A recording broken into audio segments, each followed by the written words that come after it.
প্রথম সারির যারা আছেন, পূজা মজুমদার, বিদিশা সিং, বিংশুক দাস, দেবমাল্য দাস, রঞ্জন শিকদার,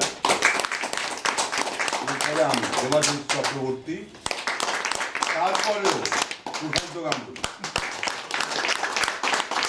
আর এরা প্রত্যেকেই খুব গুণী মানুষ।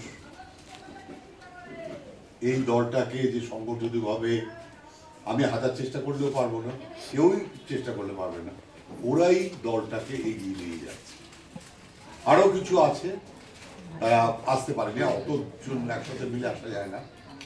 যেমন এই কিংসুকের কথা বলি, অসম্ভব ভালো বাচ্চাদের দিয়ে পাপেট তৈরি করতে পারে, পাপেট দিয়ে নাটক তৈরি করতে পারে।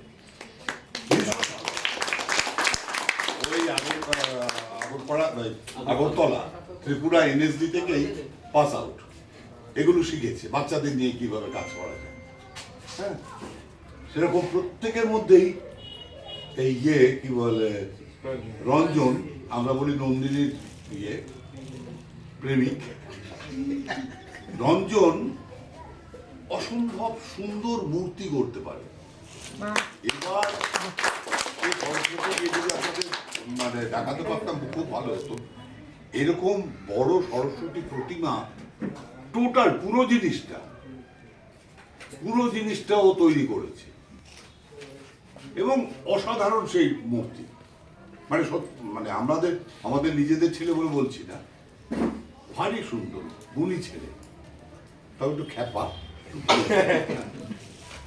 সেরকম দেবমাল্য, এই যে মাইন যোগেশ দত্তর ওখানে ও একজন ট্রেনার।